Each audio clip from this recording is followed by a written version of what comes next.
We often hear about the word reward and we think, okay, so the study I'm about to describe beautifully, I believe, encapsulates coffee as because coffee comes from a plant, it's coffee bean, certain teas. We know about the existence of caffeine in nature, and what the existence of caffeine in nature and its effects on other animals tells us about what caffeine does in humans. Because, as I alluded to earlier, what caffeine is doing for us is not just making us more alert, improving our memory, improving our reaction time, and so on. It's actually acting as a powerful reinforcer of experience.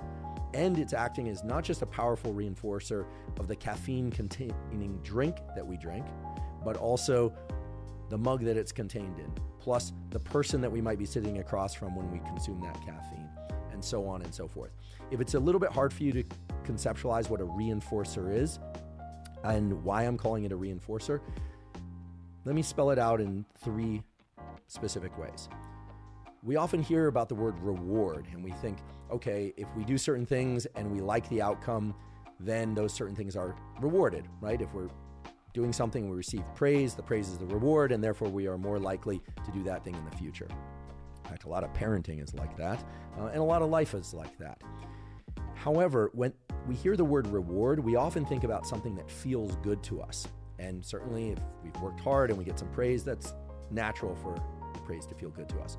Or for instance, if we work very hard and we get a certain outcome, a trophy, a financial outcome, a degree outcome, recognition, etc., all of those can act as rewards, but those are all conscious rewards. We are aware that they are happening.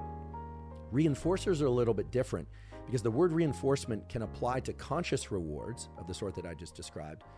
But there are also many ways in which caffeine stimulates the release of chemicals in our body that act as reinforcers, but those reinforcers are subconscious. That is, we are not aware that they cause this preference for the activities that cause their release. So the study I'm about to describe beautifully, I believe, encapsulates how is it that humans came to consume caffeine and why caffeine exists in nature, and the powerful effects of caffeine as a reinforcing agent, both in animals, insects, and in you and me. And the title of the paper is Caffeine in Floral Nectar Enhances a Pollinator's Memory of Reward. Keep in mind that caffeine is made from plants.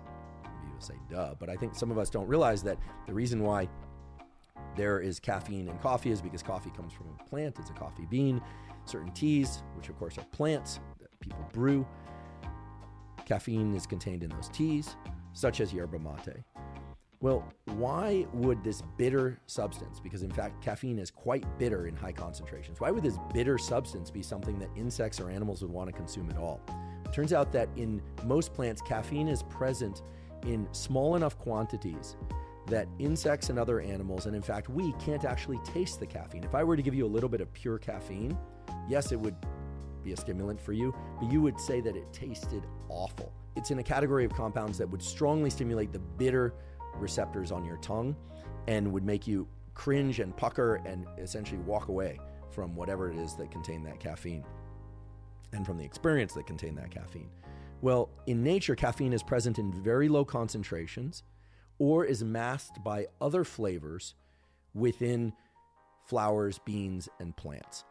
And what this paper really points to is that caffeine in nature is acting as a reinforcer for bees that are consuming different nectar. So the way that it works is that bees, of course, go from flower to flower and they are consuming the nectar. They are bringing nectar and pollen back to the hive, and that provides critical nourishment for the bee colony. The bees are foraging in a way that includes information about color, in particular ultraviolet color, things that we can't see, but they can see because they have different photoreceptors than we do. And what this study shows is that plants and nectars that contain very small amounts of caffeine are the preferred sources of food for bees. And this study is beautiful because they were able to confirm that they could mask the caffeine taste, so they know that the bees are not preferring the taste of caffeine. But what they do is they pair caffeine with different food sources for the bees, then they remove the caffeine, and what they find is that the bees very strongly prefer flavors that contain caffeine. not because they could taste the caffeine, but rather for the way that those caffeine-containing flavors made the bees feel. So how do those caffeine-containing flavors make the bees feel?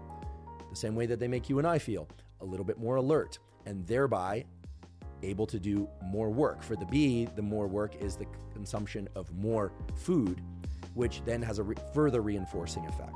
So what we're really talking about here is the fact that caffeine exists in nature, in plants. It exists in concentrations that are very low, so low in fact that they are not detectable to the taste receptors of insects, and in many cases to the taste receptors of humans. And of course, there can be high levels of caffeine in a plant, but if the plant also contains compounds that mask the flavor of caffeine, well then those plants are going to essentially be even stronger reinforcers for the flavor of the plant. Okay, so now we're talking about strong flavors plus strong neurostimulant effects of caffeine. And the most important point here is that all of these effects of caffeine are subconscious. It is not because the bee or you likes the taste of caffeine. In fact, most people, when they take their first sip of coffee, they find that it tastes bitter and kind of noxious. They don't like it. You may not even remember that because it happened so long ago, and because caffeine is such a strong reinforcer that very quickly you come to like the taste of coffee. You might even come to like the feeling of your mug in your hand. You might even come to like the smell of coffee, and so on and so forth. And that's because caffeine stimulates the release of certain neurochemicals in the brain, in particular dopamine and acetylcholine, two neuromodulators that increase our focus and alertness and our feelings of well-being.